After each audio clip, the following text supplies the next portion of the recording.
Hello and welcome back to my channel. My name is David Novak. I have been reading Strange Defeat by the historian Marc Bloch, and I'm going to just give a little brief update on how the reading has gone, and then I'm going to move into something else, a reading from something that I wrote myself.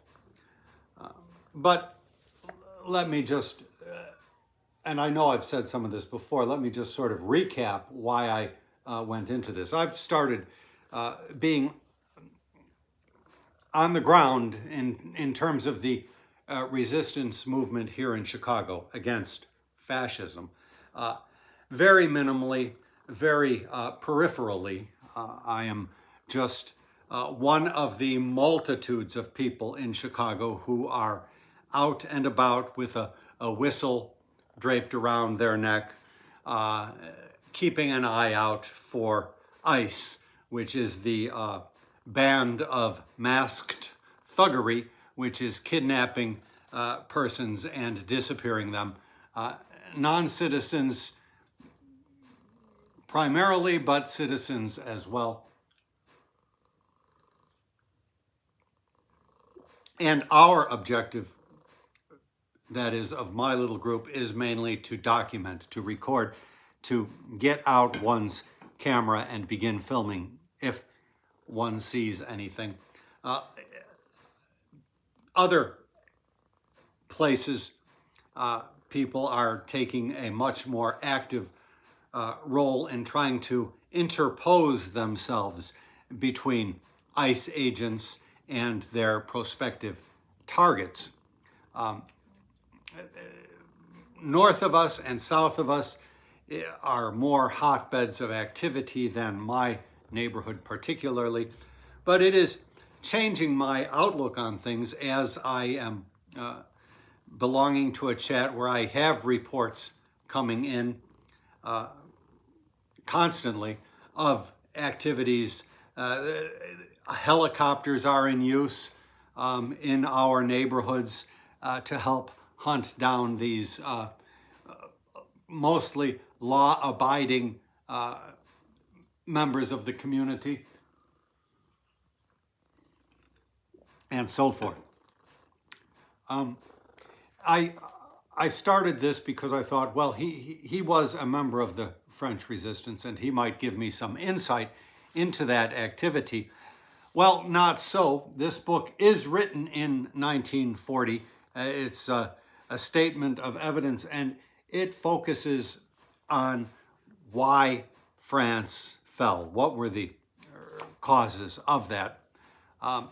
And so it is he fought in the resistance after France fell and was ultimately executed in 1944. And I don't know that any sort of memoir material exists for that period of time, or I imagine it has been treated of in biography. I would imagine that some of his compeers survived the war, though he, alas, did not.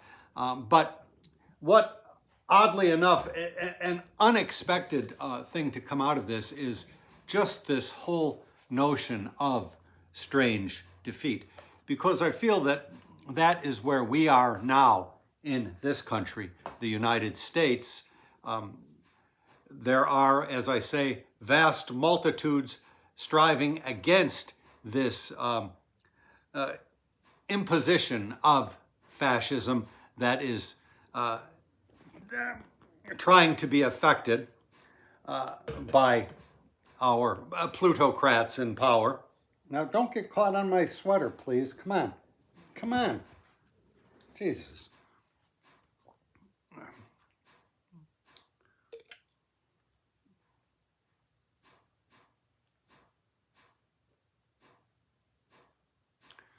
We don't need a big incident here. Oh, was I talking about... Oh, I didn't realize you were there. No, that's fine, but please don't... You know, you guys don't have to interact with each other.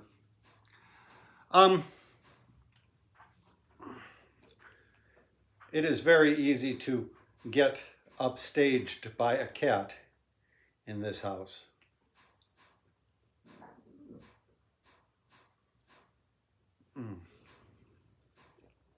But my country has seen a strange defeat, a defeat that many of us cannot quite wrap our minds around. The most recent egregious incident which has occurred is the destruction, the demolition of the East Wing of the White House, something that could not have been foreseen by anybody. But that is just a symbol of many huge swaths of devastation throughout our government, which are not so easily visible as that. So it's not to say that some sort of victory cannot be wrested out against these fascists. Fascism inherently, I think, has a limited shelf life date. But nevertheless, there has been manifold defeat ubiquitously. And so this is helping me to interpret that a little bit, which, as I say, was unexpected going into this book. And it's a very short book. I'm at page 144, and it's about 175 pages, 78 pages long. The last little bit is the testamentary instructions of Marc Bloch, when death comes to me, so forth.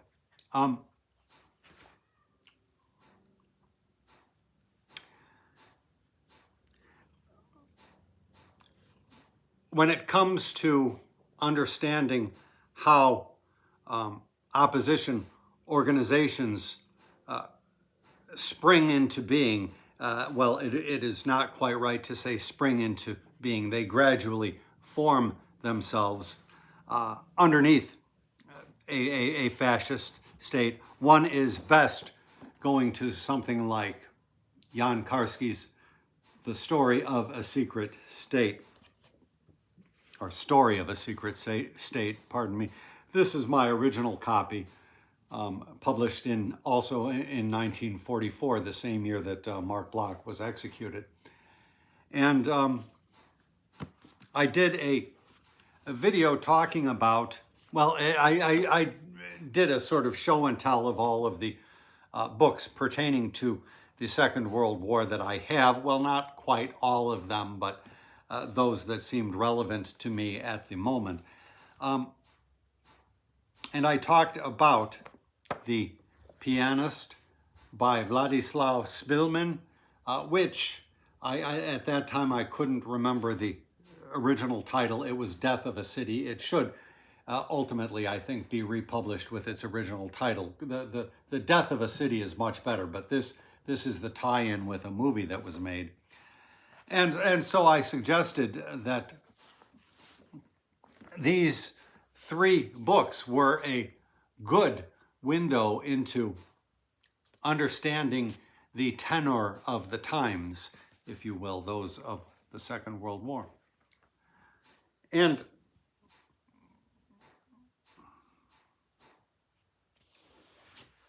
I thought I should perhaps share with you some bits from this. And then it occurred to me, years ago, I wrote, well, long digression here. For a brief moment, I was trying to become a writer at online journals, that kind of thing, trying to mold my poor abilities with prose into something that might be saleable. Did not succeed, and just very early on into the project, I realized that it would not be happening. But since I had already started, I made a book out of it, and The book came to be titled Hack Work. I don't know if you can see that. Copyright 2009, so that's 16 years ago. And with the ousting of my old PC, I bet it does not exist in any sort of digital form anymore unless I had the foresight to transfer a copy of it somehow or another over to the Mac, but I doubt it. I've never seen fit to put any of the things that I composed in prose. There's one book prior to this, which was mainly my trying to learn how to write prose. And then there was this, and there was a little thing earlier on too that was a bit of a spontaneous, the product from the spontaneous outpourings from a fit of madness. So none of those exist at my Lulu site, lulu.com, where you can find a good portion of my poetry. But in spite of the efforts that I had made to become a hack writer, that had been my intention, which so early fell apart. I was going through the motions, sending out queries, that kind of thing, had a good dialogue with somebody at salon.com who was very interested but said that they had something similar in the works. And then later I did see the thing that they had that was in the works, which to my mind it really wasn't similar. But I realized that I am the perpetual round peg that cannot fit into a square slot, that sort of writer. But because I had started the endeavor, I continued and wrote a bunch of essays, some of which touched on things I have covered in this channel, like my history of being a writer of poetry. So there is a preface followed by 30 essays, and then it says the capture. I bet that's a little poem that I closed out with. Oh yeah. Yep. Well, I don't need to look at that. So one of those dealt with Karski, and I mentioned Szpilman in there. And I thought that I should just read it to you. You have to remember that at the time, my country, the United States, was dealing with something of a boogeyman, which the press called Al-Qaeda. And it was a sort of a fiction that was upheld by persons on the left and right. And Karski was indispensable to me in understanding the nature of underground secret organizations, the cell formation, the sort of no contact up or down rules. And we see today that this sort of fiction is being recreated against our own people, with the fascists accusing anybody who does not kowtow to their fascist ideals of being Antifa, which again is another made-up phrase stemming ironically from the phrase anti-fascist. So, unbeknownst to them, they acknowledge themselves as fascists. I've never understood why anybody would want to emulate Hitler and the Nazis and all that ilk. But we know that this movement has found a lot of its inspiration directly from Hitler and his followers. Donald Trump famously studied the speeches of Adolf Hitler. He was craving power even back then, and nobody may be 100% cognizant of the path their actions and words are forcing them into, but it is a movement apparently which is irresistible. One of the reasons more people don't become writers, I think, is that because when it's done, you have something on paper, and more often than not, the response of the writer when you see it after some time has passed is to say, "Ugh," to want to disassociate from what was written. But as T.S. Eliot acknowledged, there is some kind of a relationship between the person who wrote this and myself. I think I quoted that in something that I wrote recently as well. I don't tend to come up with new things, but just use the same things over and over. And so when I remembered that my essay was here, I figured these pieces being heavily reliant on quotation, I realized that just about anything that I would likely want to share with you would exist quoted in here. So I will just read this piece, and in the description box I will put a timestamp. So if you just want to hear my piece titled "The Tyranny of Nearness," you can just click on that and omit all of this preamble. The Tyranny of Nearness. Alone in an abandoned building, hiding out amidst the bombed-out city, his discovery would have meant his death. Supplies were minimal, and the man, Jewish, wrote down what he experienced afterward when Warsaw had been liberated from the Germans in World War II. Wladyslaw Szpilman recounted how he spent the days. The first day of November was approaching, and it was beginning to get cold, particularly at night. To keep myself from going mad in my isolation, I decided to lead as disciplined a life as possible.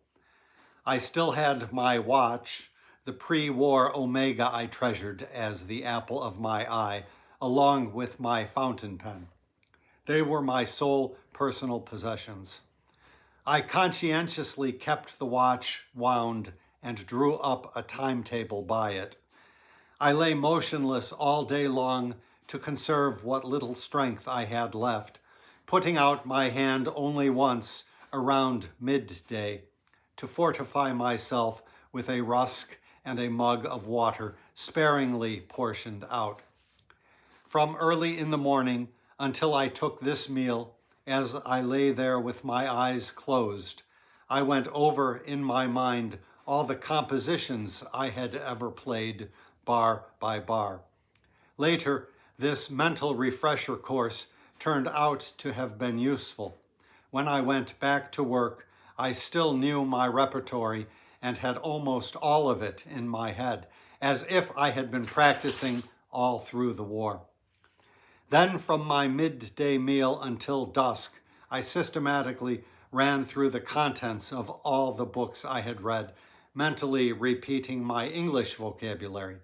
I gave myself English lessons, asking myself questions and trying to answer them correctly and at length." Unquote.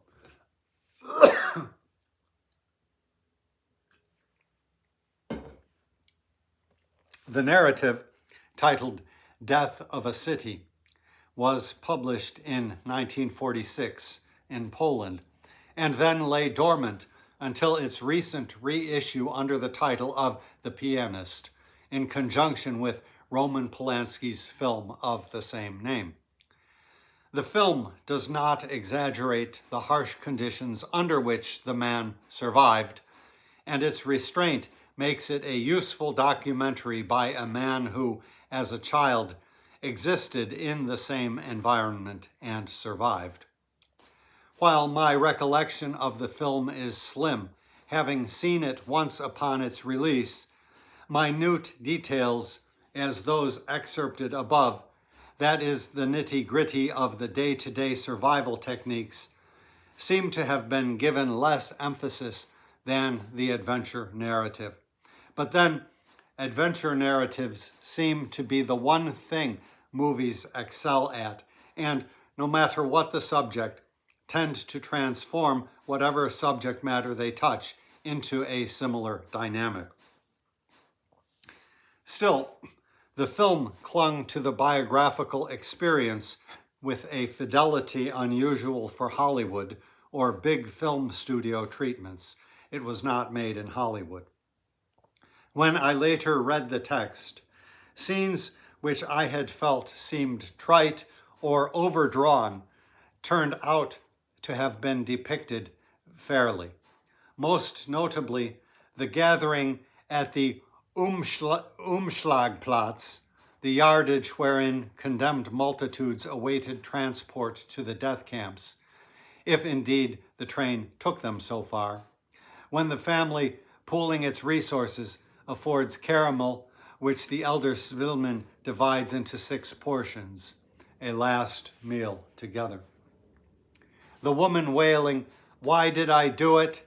which, as I recall in the film, seemed a melodramatic poignancy, reflected in the book merely a passing detail, because she got on our nerves more than anybody else.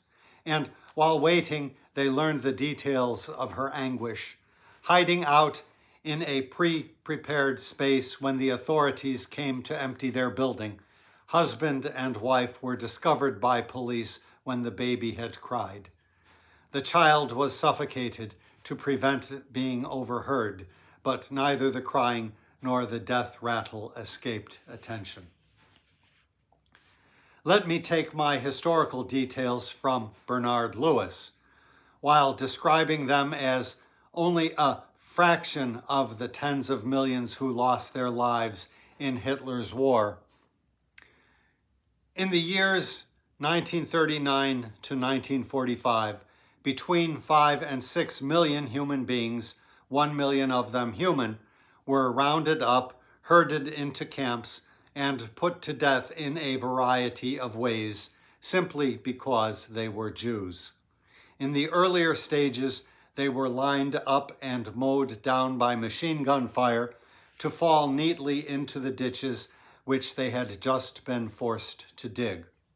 Later, a new technology of murder was devised by which far greater numbers could be tidily and expeditiously put to death, while their salvageable remains, hair, teeth, and animal fats, were preserved and stored by their frugal murderers for future use, end quote.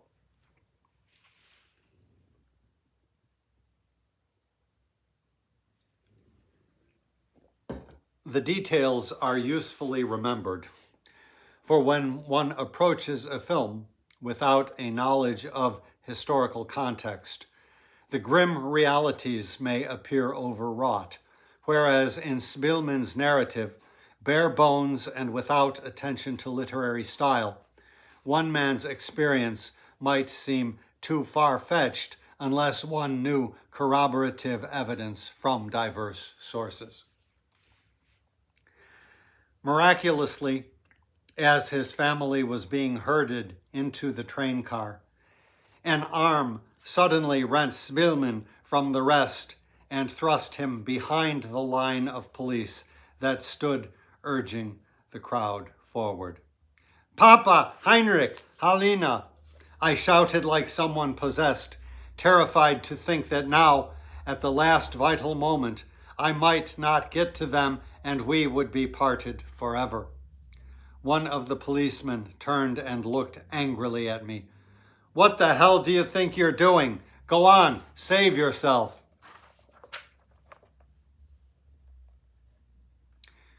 It was indeed his last encounter with his parents, brother, and two sisters.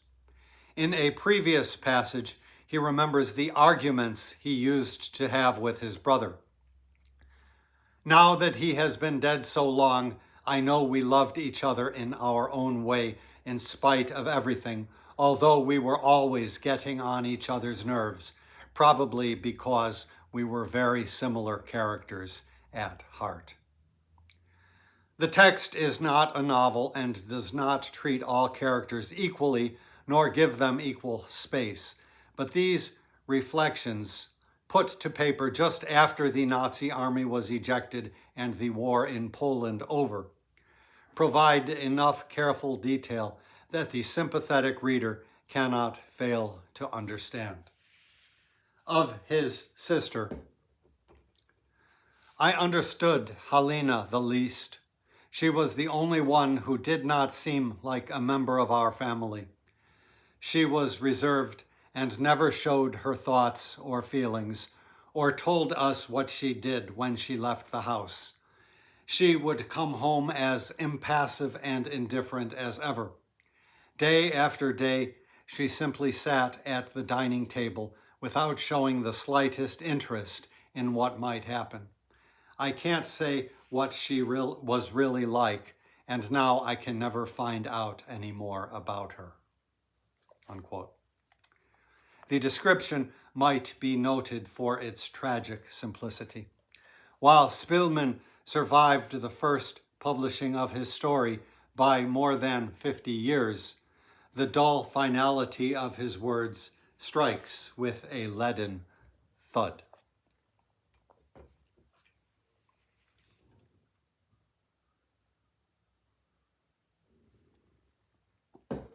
My interest, however, is not so much with Szpilman as a biographical figure. Even before the German genocide, he was well known both as musician and composer. In an introduction, his son writes, "People have grown up with my father's songs, for he shaped the popular music scene over several decades." Yet, in some ways, his story retains its appeal in that he was one among many, albeit someone who happened to survive, and the telling of a tale of survival under adverse circumstances often remains universally compelling, even when the contextual situation no longer obtains.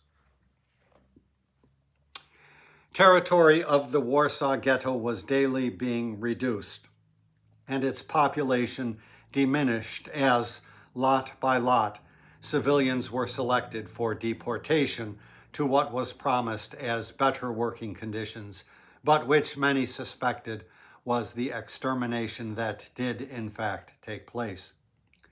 As the train carrying his family and so many others made its departure, Szpilman notes, "It sounded like the twittering of caged birds in deadly peril, even as a guard speaks with sarcasm. Well, off they go for meltdown."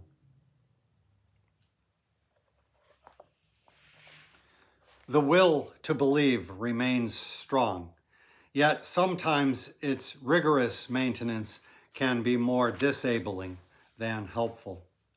Returned to life in the ghetto, almost immediately Szpilman began to make tentative efforts toward an escape into hiding in the outside world.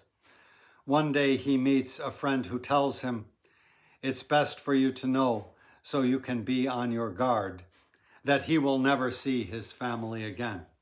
This whispered unequivocally. He turned quickly and hurried away. After a couple of paces, he turned again and came back to embrace me, but I was not strong enough to return his cordiality. Subconsciously, I had known from the first that the German fairy tales of camps for Jews, where good working conditions awaited them on resettlement, were lies, that we could expect only death at the hands of the Germans. Yet, like the other Jews in the ghetto, I had cherished the illusion that it would be different, that this time German promises meant what they said. When I thought of my family, I tried to imagine them as alive, even if they were living in terrible conditions, but alive anyway. Then we might see each other again someday after all. Karski had destroyed the structure of self-deception I had so arduously maintained. Only much later could I convince myself that he had been right to do so. The certainty of death gave me the energy to save myself at the crucial moment.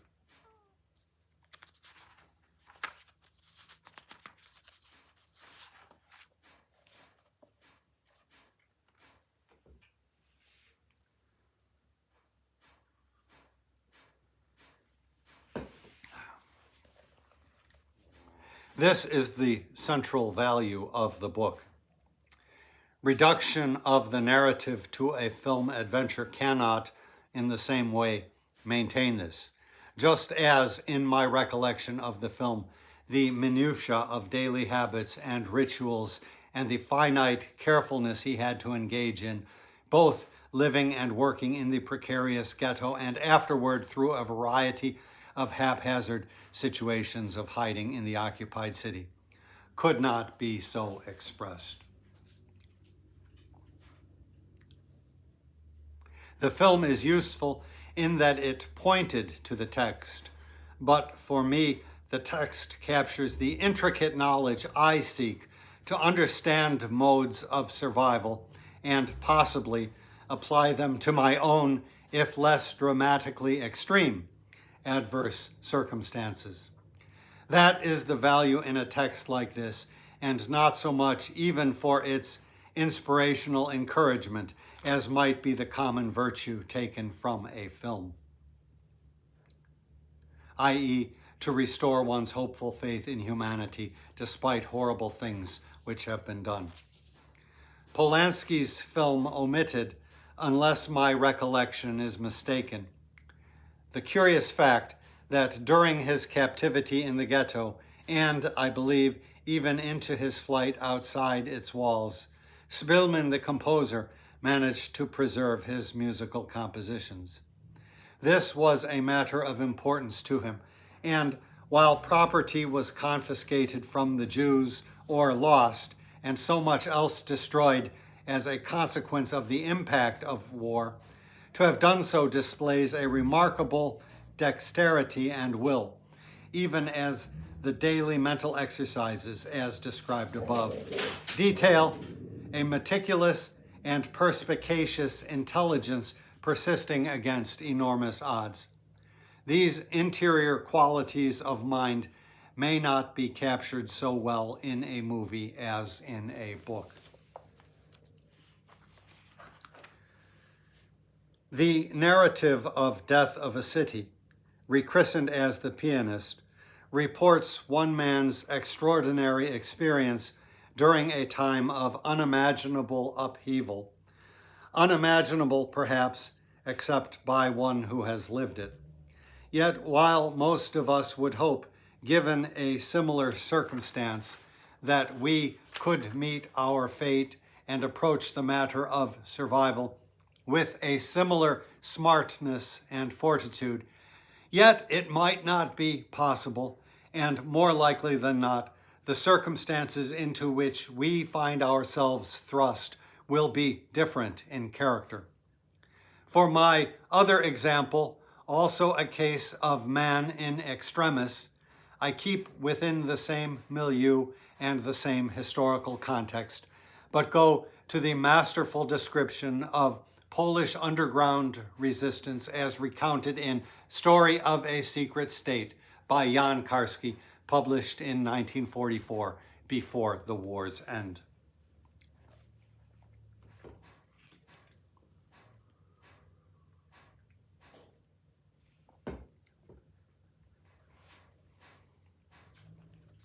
Karski's narrative begins with the invasion of Poland in 1939 and details his experiences thereafter in occupied Poland as a secret agent, though from the perspective of the occupier, he and his compeers would have been considered terrorists. The story, like Szpilman's, is an account of heroism under extreme adversity, but touching on vaster and deeper themes, we shortchange ourselves if we look merely for adventure or heroic example, though eyewitness accounts of bravery, endurance, and self-sacrifice abound. I turn, however, to the end of Karski's story as he prepares to leave Europe for England and America, to report not only to the Polish government in exile, but also to the Allies, even President Roosevelt, as I recall. During wartime, as Clausewitz has suggested, great part of the information obtained is contradictory, a still greater part is false, and by far the greatest part is of a doubtful character. Furthermore, in a few words, most reports are false, and the timidity of men acts as a multiplier of lies and untruths. As a general rule, everyone is more inclined to lend credence to the bad than the good. Everyone is inclined to magnify the bad in some measure.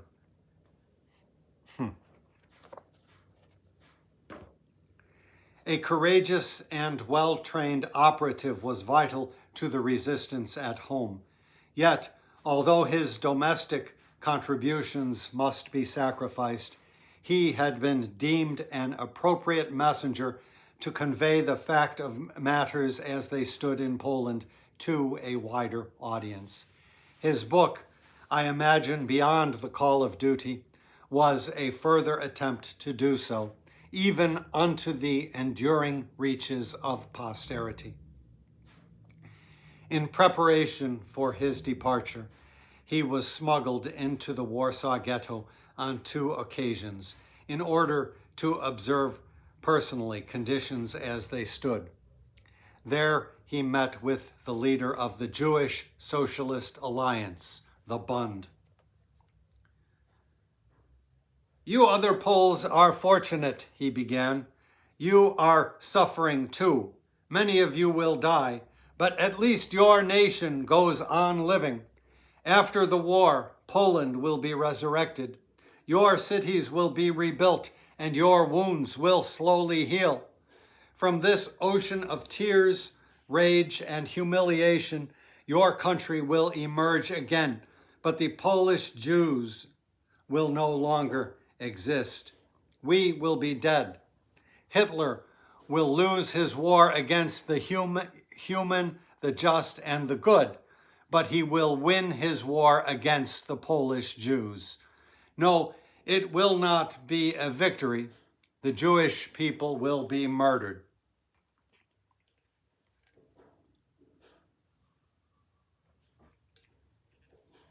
Karski describes in detail what he saw, but that, again, is not my purpose.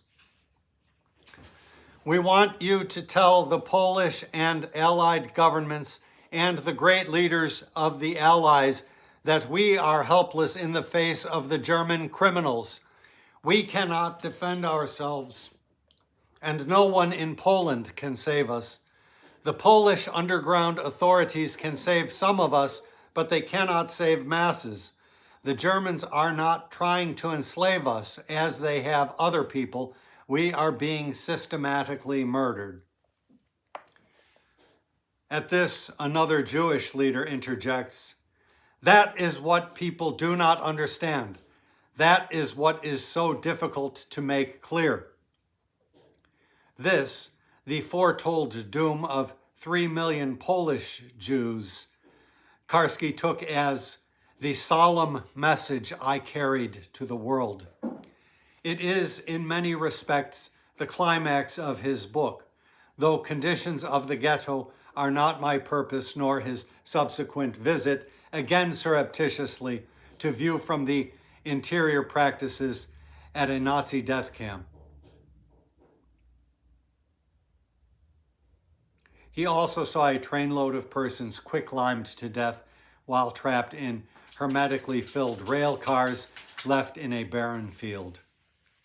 The danger and heroism are not at issue, rather the consequential meaning and importance of what he saw and heard, both in the ghetto and in the death camp, and how the news would be received.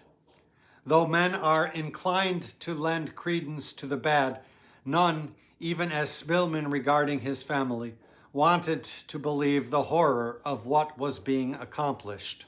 Or, as Karski protested, I know that many people will not believe me, will not be able to believe me, will think I exaggerate or invent. But I saw it, and it is not exaggerated or invented.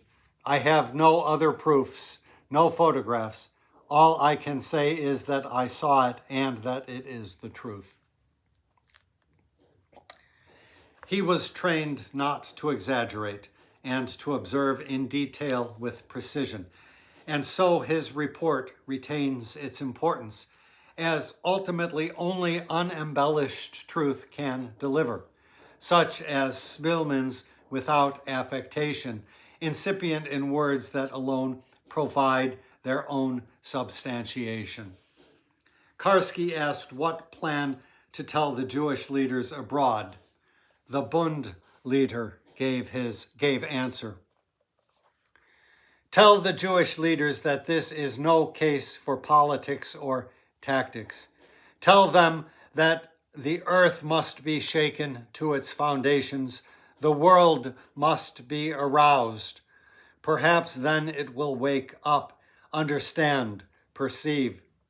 Tell them that they must find the strength and courage to make sacrifice that no other statesmen have ever had to make, sacrifices as painful as the fate of my dying people and as unique.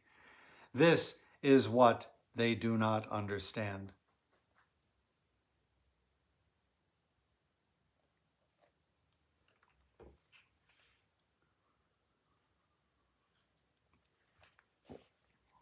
Faced with an enemy employing methods without precedent in history, Western democracies must react in a way also without precedent. Karski was told about the planned uprising in the ghetto, some of the clandestine preparations for which Szpilman records in his text, though escaped and nearby when the final confrontation took place. But the first Bund leader clarified their message. You ask me what plan of action I suggest to the Jewish leaders. Tell them to go to all the important English and American offices and agencies. Tell them not to leave until they have obtained guarantees that a way has been decided upon to save the Jews. Tell them accept no food or drink. Let them die a slow death while the world is looking on. Let them die. This may shake the conscience of the world.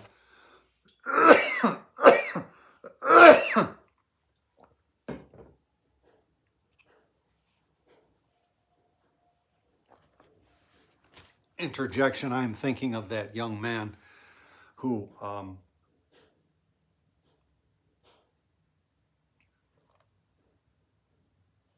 burned himself to death outside of a consulate to protest the Israeli genocide early on. It provides either the first or second. I think the second. Well, it's one of the early poems, and yeah, it's not the first or the second in my book, Against Fascism.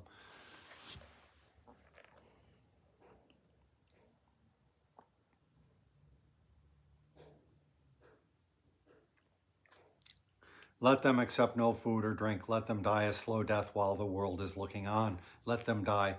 This may shake the conscience of the world. This later carried consequences, as described by Karski, from whom I will quote extensively. His passage took him through occupied France and Spain, then to England. In London, 5 weeks later, a meeting was arranged for me. To me, it was one of innumerable such meetings and not the most important. Since my arrival in London, I had been swamped with literally hundreds of conferences, conversations, contacts, and reports. I had been involved in them from 9 a.m. to midnight every day, with hardly a respite or an intermission except for absolute necessities.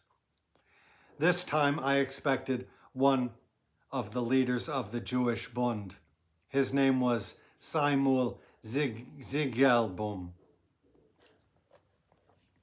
The two met in the Stratton House near Piccadilly, a noisy beehive of a building in the street of the same name, the seat of the Polish Ministry of the Interior. Karski delivered his report. I began my story in a cut and dried fashion. I had finally, after much experience, mastered a kind of formula for these situations.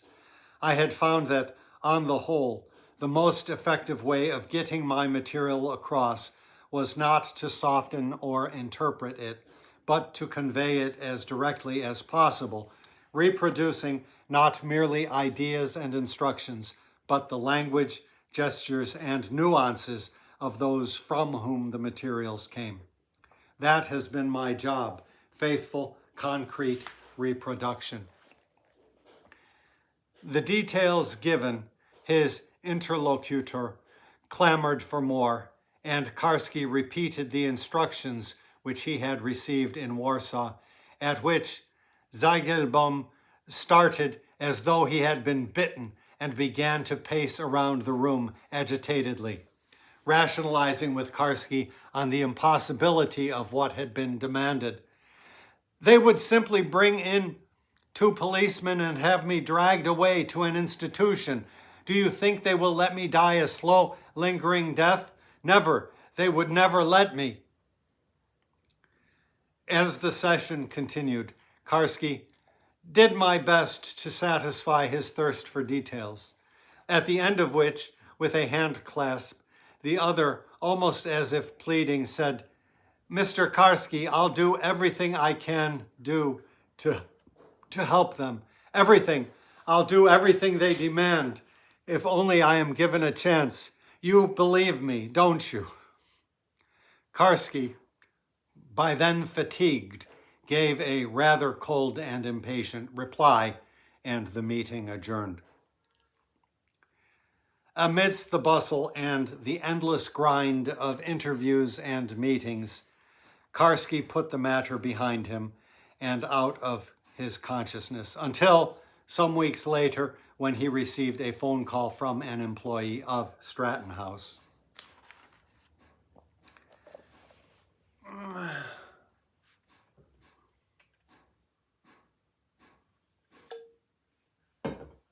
Mr. Karski, I was told to inform you that Samuel Zigelbaum, a member of the Polish National Council and representative of the Bund in London, committed suicide yesterday. He left some notes saying that he did all he could to help the Jews in Poland but failed, and that all his brothers will perish, and that he is joining them. He turned on the gas in his apartment. I hung up. At first, I felt nothing at all, then a wave of mingled shock, grief, and guilt. I felt as though I had personally handed Zigelbaum his death warrant, even though I had been only the instrument. Painfully, it occurred to me that he might have found my answer to his last question cold and unsympathetic. I had become, I thought to myself, so cynical, so quick and harsh in my judgment, that I could no longer estimate the degree of self-sacrifice possible for a man like Zigelbaum. Bonjour. I have no idea how to say that. For days afterward, I felt all my confidence in myself and in my work vanishing, and I deliberately forced myself to work twice as hard in order to avoid these intolerable reflections. Since then, I have often thought about Samuel Zigelbojum, one of the most tragic victims of this war and its horrors. For Zigelbojum's death did not have a shadow of consolation. It was self-imposed and utterly hopeless. I wonder now how many people can understand what it means to die as he did for a cause that would be victorious, yet with the certain knowledge that victory would not stave off the sacrifice of his people, the annihilation of all that was most meaningful to him. Of all the deaths that have taken place in this war, surely Zigelbojum's is one of the most frightening, the sharpest revelation of the extent to which the world has become cold and unfriendly, nations and individuals separated by immense gulfs of indifference, selfishness, and convenience. All too plainly, it marks the fact that the domination of mutual suspicion, estrangement, and lack of sympathy has progressed so far that even those who wish and strive for a remedy by every possible means are powerless and able to accomplish pitifully little.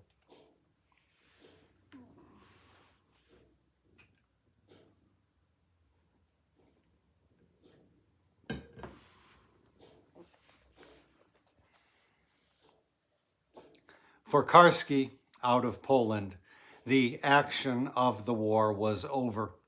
The immediate peril in which he had undertaken dangerous tasks, for which suffering countless harms along the way, both upon his person and those perceived, e.g. as done to one's comrades. His placement and service in that monumental struggle might earn him the easy label touted by a 60-year-old smiling public man in That Office Fools Have Run, of hero, but that is not the point. The confusions of war and human morality have rendered it possible so that, under extreme conditions, one man, as Wladyslaw Szpilman, may struggle for life simultaneously as another, Szymon Zigelbojum, must struggle for death, and each have his actions morally vindicated. The tale of Szpilman has been done into a movie, while for Karski's tale I find something of a counterpoint in the French director Melville's Army of Shadows. If a treatment has been done for Story of a Secret State, I am not aware of it. Yet, in either case, it is worthwhile considering that while a movie may represent, may embellish, may concretely portray what words merely call forth, requiring of the participant an imaginative effort more comprehensive and sustained than that demanded by film, yet in words inheres the subtler nuance, and the alembic of movies all too often reduces the material to the mere following of the heroic deeds of a protagonist, however meaningful or important these may be. What is lost in the reduction, I think, is a degree of the internal complexity, be it emotional or intellectual, which in the digester finds corroboration in the artful dynamics of textual reconstruction. Both film and prose discourse are collaborative efforts, relying upon mutual acceptance of conventional techniques. Yet, as we know, words often provide the context even for visual images, so neither can be considered more or less documentary or objective than the other.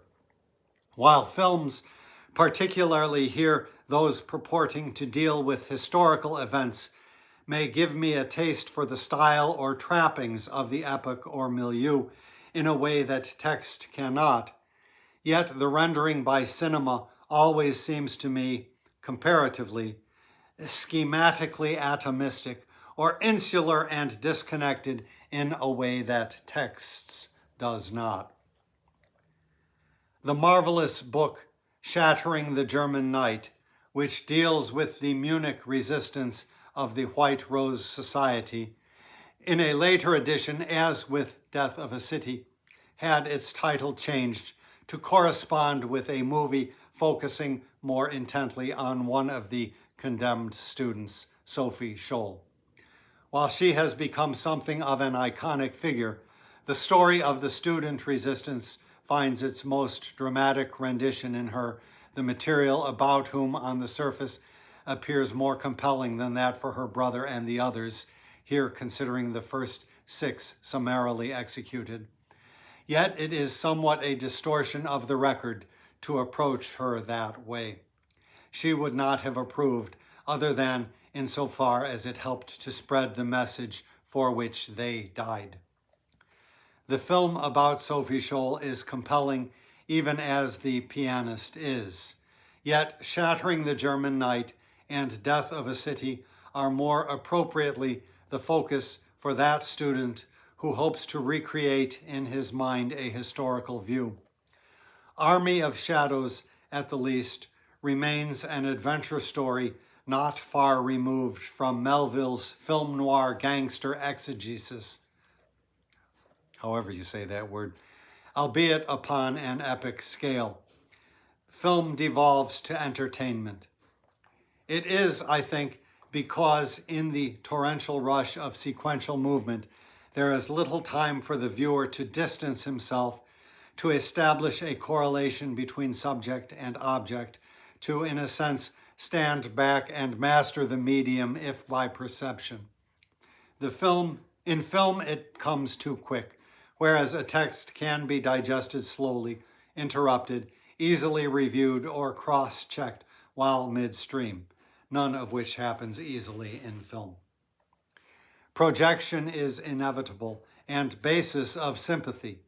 Yet, if not detachment in the religious sense, one must maintain a dispassionate cleft between himself and that which he perceives, or else, like the martial artist losing center, he may lose his balance. Sometimes one's survival depends upon that balance, even if giving up illusion. Sometimes, conversely, if truth, justice, and brotherly love be illusion, maintaining one's humanity demands forsaking one's life before that illusion. It is a pickle and predicament, yet in antecedents to a crisis, one is best to prepare his internal diorama beforehand so as not to be caught off guard. There were so many things in the quoted matter that I wanted to interject and say that reminds me of just such and such, which is happening now. I mean, in a few words, most reports are false, and the timidity of men acts as a multiplier. Isn't this true? As we see in the, there was a right-wing influencer assassinated, and the narrative has been completely dominated by falsehoods, which were spewed immediately, and the propensity on the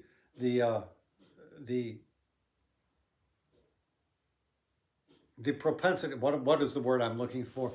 The propensity of the public to exaggerate, exaggerate the bad and so forth. I think that Bloch has been talking about a lot of this. You know, I just put something up there in the comments section. Well, I won't. This deserves its own treatment, and I've gone on for about an hour, so I should let you go. This deserves further thought. In my book, which if ever it gets published, you will be able to read the other essays, Hack Work. I think elsewhere there is a quote from Karski, and that was the quote I was looking for. I had forgotten that the essay went in the direction that it did. So I will leave off here. Thank you for stopping by my channel.